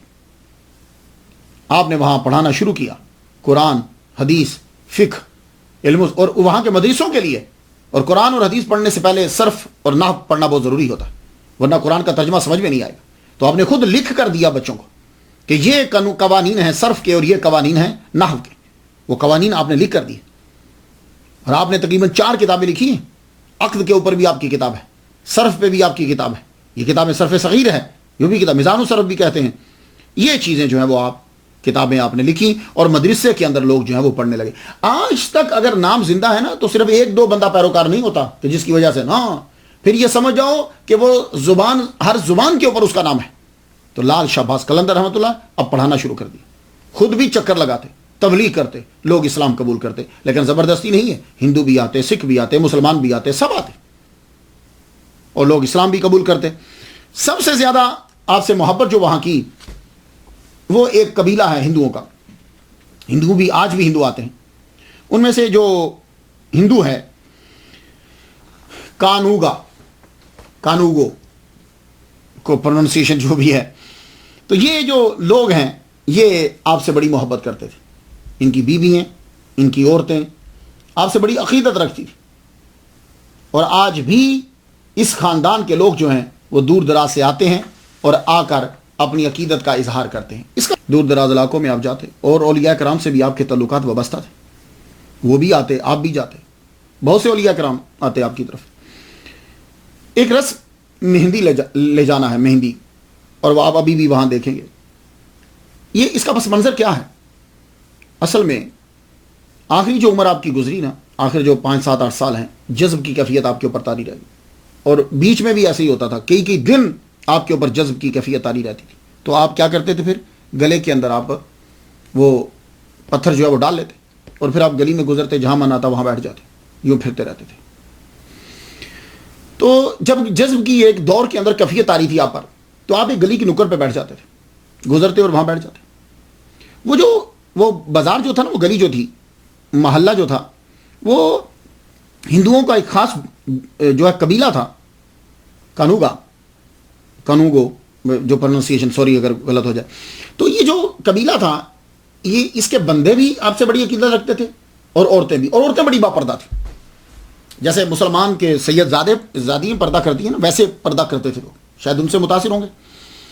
تو وہ جب بھی باوا آتے نا، لال شہباز قلندر رحمۃ اللہ علیہ، تو وہ بالکنی سے دیکھتی، ونڈو بند کر کے تھوڑی سی کھولتی اور دیکھتی رہتی. لیکن آپ کے گلے میں تو پتھر ہوتا تھا، آپ تو یوں سر جھکائے رکھتے تھے. اس کا من چاہتا تھا کہ میں کبھی بابا کی زیارت کروں. آپ گزرتے، تھوڑی دیر بیٹھتے، جذب میں گزر جاتے، آتے، جذب میں گزر جاتے. وہ کیفیت ہی آپ. ایک دن کیا ہوا کہ جب آپ گزر رہے تھے، وہ ونڈو میں سے گر گئی یا اس نے خود کو گرا دیا، اللہ عالم، اللہ بہتر جانتا ہے. گر گئی یا گرا دیا، سیدھی آ کر آپ کے قدموں میں گر گئی. آپ پتہ جب آدمی اوپر سے گرتا ہے نا تو زیادہ تر چوٹ یہاں لگ جاتی ہے. وہ منکا ٹوٹ گیا، وہ تڑپی. اب آپ کی نظر تو نیچے تھی، آپ پر جو چادر تھی نا، آپ نے اٹھا کے اس کے اوپر دے دی. چادر اٹھا کے اس کے اوپر دے دی.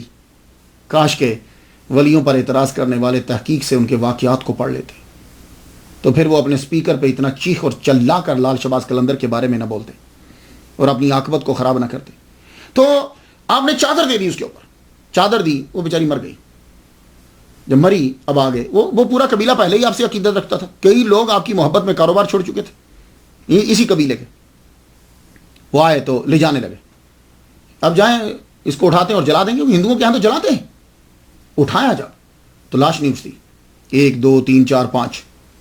پھر آپ خود ہی بول اٹھے، فرمانے لگے تم سارا سیون بھی لے آؤ نا تو اس کی لاش نہیں اٹھا پاؤ گے.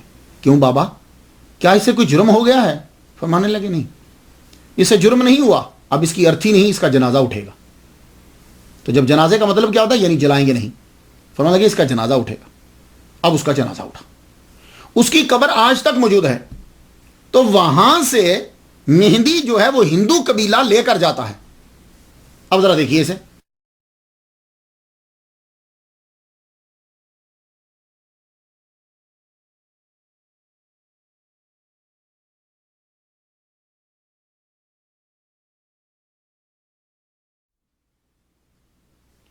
تو یہ جو قبیلہ لے کر جاتا ہے اس کے اندر جو ہے اب ہندو عورتیں شامل ہوتی ہیں. آج جب یہ بازار سے گزرتا ہے پولیس اس کی حفاظت میں ہوتی ہے. اس کے ساتھ ساتھ اب پھر دوسرے لوگ بھی شامل ہو جاتے ہیں. جب وہ دوسرے شامل ہوتے ہیں تو یہ دھمال ڈالتے ہیں. اب دھمال ڈالتے ہوئے بندے اور عورتیں یہ مہندی جا رہی ہوتی ہے. تو کون لے جا رہا ہے؟ ہندو. تو اب اس گروپ کو دیکھ کر بنا تحقیق کیے مولوی صاحب نے اعتراض کر دیا کہ دیکھو کیا ہو رہا ہے، دیکھو کیا ہو رہا ہے. تو پھر مجھے بھی اعتراض کرنے دیجیے. جیسے مجھے ایک صاحب نے آ کر پوچھا یار یہ عربی کیا کر رہے ہیں دبئی کے اندر. میں نے کہا کیا ہوا؟ کہنے لگے یار بڑے بڑے عربی بیٹھے ہوئے پیسے لٹا رہے ہوتے ہیں. بھائی میں نے کہا میں نے تو نہیں دیکھا کہ تو جو کہہ رہا ہے، کہتا گانے بجانا ہوتا ہے، اتنا کچھ ہوتا ہے، یہ کیا ہو رہا ہے؟ تو میں نے کہا اس سے مراد اب یہ تو نہیں نا کہ اب دبئی میں عربی اگر کچھ کر رہے ہیں تو تم سعودی عرب کے امام کو کہو گے کہ یہ لوگ کیا کر رہے ہیں. وہ اس کا اپنا اب لبنان میں تم چلے جاؤ، وہاں عربی ہیں. تم اگر عربیوں کو دیکھو، یا اگر کوئی آدمی کسی داڑھی والے مولوی کو پشاور میں چرس بیچتے ہوئے دیکھے تو وہ کہ جی وہ فلاں فرقے کے آدمی جو ہیں وہ دیکھو وہاں چل. میں نے کہا نہیں، ایک عام آدمی اگر کوئی کام کر رہا ہے خواہ وہ کسی فرقے سے تعلق بھی رکھتا ہے تو اس عام آدمی کے عمل کی بنیاد پر فرقہ جھوٹا نہیں ہو سکتا. ہاں اس فرقے کے بانیان میں سے یا بنیادی بندوں میں سے کوئی بندہ کام کرے تو پھر اس پر اعتراض کریں گے. تو یہ دھمال ڈالنا اور یہ مہندی لے جانا اور یہ عورتوں کا دھمال ڈالنا، عورتوں کا جانا، یہ وہ ہیں ہندو. اور وہ اسپیشلی طور پر جاتا ہے. آپ جائیے جا کے کلپ دیکھ، یہ دیکھیے.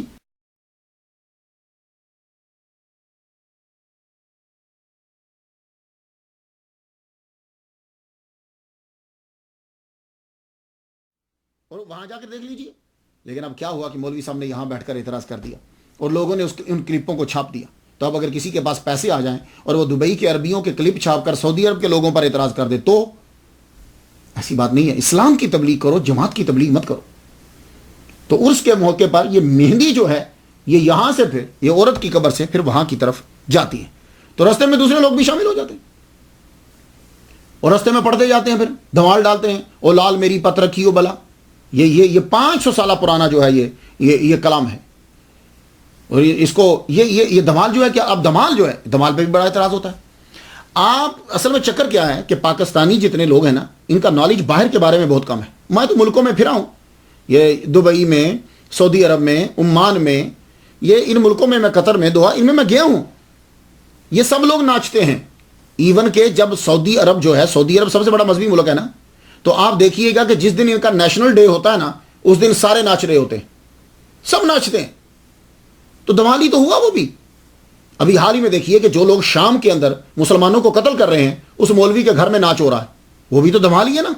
بندے کریں یا جو بھی کریں تو دمالی کی ایک قسم ہے. تو اگر دمال پاکستان میں ہو تو حرام ہے، سعودی عرب کے ریاض میں ہو تو وہ جائز ہو جائے گا؟ نہیں. دیکھیے پلیز ایسا مت کیجئے. تو یہ دمال جو ہے یہ عربیوں کے اندر بھی ہے، ادھر طریقہ ڈیفرنٹ ہوتا ہے، وہ بھی ڈال دیں. تو یہ دمال ڈال رہے ہیں. لیکن اب یہ اعتراض کرنا کہ جی یہ بریلوی ہے اور ناؤز باللہ غلط لفظ بولنا، حاشا وکلا، ایسا نہیں ہے. لال شہباز قلندر رحمۃ اللہ علیہ کے مزار کے اوپر جو انتظام و انصرام ہے وہ اہل تشیع کا ہے. آپ وہاں دیکھ لیجئے تمام علم نشانات سارے اہل تشیع کے ہیں، بریلویوں کا وہاں کچھ نہیں. ہاں اگر آپ کسی کو دیکھیں پگڑی پہنی ہوئی ہے، لمبی داڑھی ہے اور وہ کسی مدرسے کا بہت بڑا مفتی ہے اور وہ وہاں کوئی ایسا غیر شرعی کام کر رہا ہے، پھر اعتراض کیجئے. عوام کی چیزیں. اب آپ کو کیا معلوم کہ وہاں لال شہباز قلندر پر جو غیر شرعی عمل کر رہا ہے وہ کس ہندو ہی ہو؟ کیونکہ وہاں ہندو بھی جاتے ہیں، سکھ بھی جاتے ہیں، لوکل بندے بھی جاتے ہیں، اہل تشیع بھی جاتے ہیں، سنی بھی جاتے ہیں، سب جاتے ہیں. تو پھر وہ جو کام کر رہا ہے وہ کون ہے؟ آپ کو کیا بتا؟ آپ نے بتایا تو نہیں کہ اس کا مسئلہ کیا ہے. آپ نے کہا جی یہ لال شہباز قلندر کے مزار پہ یہ ہو رہا ہے. تو وہاں سب اقسام کے آدمی جاتے ہیں، وہاں ہندو بھی جاتے ہیں، سکھ بھی جاتے ہیں، لوکل لوگ بھی جاتے ہیں، جو گاؤں سے آتے ہیں وہ بھی جاتے ہیں، جاہل ہیں وہ بھی جاتے ہیں، جو پڑھے لکھے کچھ ہیں وہ بھی جاتے ہیں. اور ہر ایک اپنی رسومات ادا کر رہا ہے. ہندو اپنی رسم ادا کر رہا ہے، اہل تشیع اپنی رسمیں ادا کر رہے ہیں، سنی کا ایک فاتحہ پڑھنے کا طریقہ ہے وہ اپنا کرتا ہے، اور جو لوگ جاہل ہیں، جو کچھ لوگ وہاں جا کر نشہ بھی کرتے ہیں، وہ اپنا کام کر رہے ہیں. تو وہاں ایک بندہ رسم ادا نہیں کر رہا سب. اس لیے پلیز خدا کے لیے لوگوں کو کسی فرقے کے خلاف اس طرح مت ابھارو، ان کو حقیقت بتلاؤ. اب وہاں انتظام و انصرام سب اہل تشیع کا، آپ دیکھ لیجئے بڑے بڑے علم لگے ہوئے ہیں، ہر جگہ انہی کی چیزیں پڑی ہوئی، انتظام و انصرام ان کے پاس۔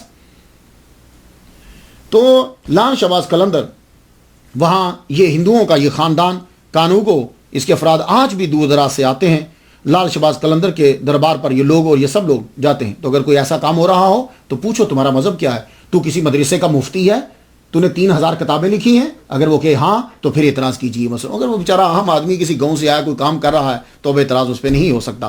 ایک اور رسم ہوتی ہے وہاں دیا جلانے کی۔ یہ دیا جلانے کی کیا رسم ہے؟ لال شہباز قلندر رحمۃ اللہ علیہ جب 7 شریف میں پہنچے تو وہاں ایک چٹھا عمرانی، یہ بھی راجہ خاندان سے تھا، اس نے اسلام کے بارے میں سنا تو پھر یہ عرب امارات کے اندر پھرا، عرب ممالک میں جب گیا وہاں جا کر اس نے اسلام اور مسلمانوں کو دیکھا، دیکھنے کے بعد اس نے اسلام قبول کیا۔ پھر یہ حج کرنے کے لیے چلا گیا، حج کرنے گیا، وہاں اللہ تعالیٰ نے اس کو روحانیت عطا فرمائی۔ حج کرنے کے بعد واپس یہ 7 شریف میں آیا، جب آیا تو یہاں آ کر اس کو راجہ اور اس کے خاندان کے لوگوں نے بڑا تنگ کیا، اس کی بددعا، اس کی آبرو پر حملہ کرنا چاہا، اس کی بددعا سے خاندان تو تباہ ہو گیا، یہ بچا۔ اب اس کی کرامت یہ تھی، اللہ تعالیٰ جب عزت دینا چاہتا ہے کوئی ریزن دے دیتا ہے، کوئی سبب پیدا کر دیتا ہے، کہ اس کے خیمے میں جو دیا جلتا تھا وہ پانی سے جلتا تھا، پانی ڈال دیتا تھا، وہ دیا جو ہے وہ جلتا رہتا تھا، پانی سے جلتا تھا۔ جب لال شہباز قلندر تشریف لائے تو آپ نے اس کو بلایا، جب وہ خیمے میں آیا، بلکہ کہتے ہیں کہ خود ہی وہ آیا استقبال کرنے، آپ نے بھی اس کا استقبال کیا، اسے ملے، خیمے کے اندر بڑی دیر تک گفتگو ہوتی رہی۔ جب وہ جانے لگے تو آپ نے فرمایا اب اپنے دیے کو بجھا دو۔ کہا حضور دیا بجھا دوں گا تو اندھیرا ہو جائے گا، فرمانے لگے نہیں، یہ پانی کا دیا بجھا دو، تیل کا دیا جلنا چاہیے۔ کہا حضور تو تیل کہاں سے آئے گا؟ فرمانے لگے تیرا دیا ہمارے تیل سے جلے گا۔ کہا حضور پھر پکا وعدہ کیجئے کہ ہمیشہ میرا دیا آپ کے تیل سے جلتا رہے۔ تو زو مانا جملہ تھا۔ آپ فرمانے لگے ٹھیک ہے چلو بھائی ہمارے دیے سے اس کو تیل دے دو۔ تو وہ آپ نے اپنے دیے سے تیل دیا، انہوں نے جا کر اپنے دیے میں جا کے ڈالا، وہ تیل آئل ڈالا اور پانی گرا دیا۔ اور آج بھی یہ رسم ہے کہ آپ ہی کے دیا لیا جاتا ہے اور اس دیے کو جو ہے وہ جلایا جاتا ہے۔ اللہ اکبر جل شانہ۔ تو ایک بڑا ہی مشہور کلام ہے، او لال میری پت رکھیو بلا، یہ تقریباً ہر گائک نے گایا ہے۔ میں ایک دفعہ اس کے بارے میں پڑھ رہا تھا، کہنے لگے کوئی انڈیا کا ہو یا پاکستان کا ہو، ایون کہ بنگلہ دیش، ہر ایک نے اسے جو ہے وہ گایا جیسے، اور یہ 500 سالہ پرانا ہے۔ کہتے ہیں کہ اس کے بنانے میں 3 شامل ہیں، امیر خسرو، بلے شاہ اور لوکل سندھی کلچر۔ یہ یعنی 3 جو ہیں یہ اس کلام کو مکمل کرنے میں، تکمیل میں ان کا حصہ ہے۔ ایک ایک جز جو ہے وہ کسی نہ کسی نے بنایا ہے، اور آج جو ہے وہ اسے سب گاتے ہیں، پڑھتے ہیں۔ مجھے اس کے لفظوں میں ان چیزوں میں گفتگو نہیں کرنا، لیکن یہ ہے کہ یہ اتنا پاپولر ہے کہ ہند، سندھ، پاکستان سب میں جو ہے اسے گایا جاتا ہے۔ اولیاء کرام ہر قوم کو ملاتے ہیں، سب کو فیض پہنچاتے ہیں، سورج کی طرح، چاند کی طرح، ہوا کی طرح، پانی کی طرح، فیض ہر جگہ پہنچتا ہے، بارش کی طرح۔ سندھ میں امن، محبت، رواداری کا پیام کرنے والے اس بوریا نشین کو 761 سال 761 ایئرز ہو چکے ہیں، 761 سال، 2013 میں 761 سال ہو چکے ہیں، مگر آج بھی نام زندہ ہے۔ 4 صوبوں کے لوگ وہاں آتے ہیں، ایک ولی نے 4 صوبوں کے لوگوں کو 4 دن کے لیے اکٹھا کر دیا، اردو، پنجابی، سندھی، مکرانی، کتنی زبانیں ہیں، 4 دن کے لیے 4 صوبوں کے لوگوں کو اکٹھا کر دیا۔ اور ہمارے ظالم سیاستدان اور علماء سو چند لوگوں کو اکٹھا نہ کر سکے۔ 1274 میں 97 سال کی عمر پا کر آپ دنیا سے رخصت ہوئے، جس جگہ آپ بیٹھا کرتے تھے وہیں آپ کی قبر بنا دی گئی، وہی روزہ بنا دی گئی۔ سلطان فیروز شاہ تغلق کے دور حکومت میں سہون کے حاکم نے، ملک اختیار الدین نے، لال شہباز قلندر رحمۃ اللہ علیہ کا مزار بنوایا۔ کہتے ہیں کہ 1356 میں پہلی مرتبہ بنایا گیا تھا۔ مغل شہنشاہ جلال الدین اکبر کے دور میں ترخانی حکمران جو تھے، اس کے آخری حکمران مرزا جانی بیگ نے قلندر کے روزہ کی توسیع کری۔ 1173 ہجری میں سندھ کے کلہوڑا خاندان نے خانقاہ میں پتھر کا فرش لگوایا اور بلند دروازہ۔ شاہ ایران کے دور کے اندر دروازہ جو ہے وہ گفٹ کیے گئے، 2 دروازے، ایک دروازہ لال شہباز قلندر رحمۃ اللہ علیہ کے دروازے وہاں لگایا گیا، اس کے اوپر سونے کا کام پانی ہے، اور ایک دروازہ داتا گنج بخش علی اجمیری رحمۃ اللہ علیہ کے دربار پہ لگایا گیا، اس کے اوپر بھی سونے کا کام ہے، کہتے ہیں اسے سونے کا دروازہ بولتے ہیں، لیکن وہ سونے کا اوپر پانی ہے۔ لال شہباز قلندر کی قبر کے گرد جالی ہے، وہ چاندی کی جالی ہے، اس جالی کے اندر جو ہے وہ قبر، وہاں پھول ہوتے ہیں۔ مجھے اندر جانے کا اتفاق ہوا، میں جب گیا تھا کراچی میں تقریر تھی مسجد اولا کے اندر، ہمارے رضی نیازی صاحب ہیں، ان کی وجہ سے میں کافی جگہوں پہ گیا ہوں، یہ سہون شریف میں بھی میں رضی نیازی صاحب کی وجہ سے گیا. میرے ڈائریکٹر ہیں امریکہ کے اندر بھی مسجد کے, حضرت ایوب انصاری رضی اللہ تعالیٰ عنہ کے روزے پر بھی انہی کی وجہ سے میں گیا. تو ان کے ساتھ میں گیا, ایک پوری ٹیم ہماری گئی, تو اندر جانے کا بھی اتفاق ہوا, وہاں سے مجھے تبرکات بھی ملے, میں نے زیارت بھی کی, میرے لیے سعادت ہے. 18 شعبان سے لے کے 21 شعبان تک میلہ لگتا ہے. 2013 میں چاند کے سالوں کے حساب سے, چاند کی تاریخ کے حساب سے 761واں عرس بنتا ہے, اور سورج کے حساب سے 736واں بنتا ہے, کیونکہ دونوں میں فرق پڑتا رہتا ہے ہر سال. میں تو ان کے لیے فاتحہ پڑھ چکا, آپ بھی کلندر کے لیے ایک مرتبہ فاتحہ پڑھ دیجیے.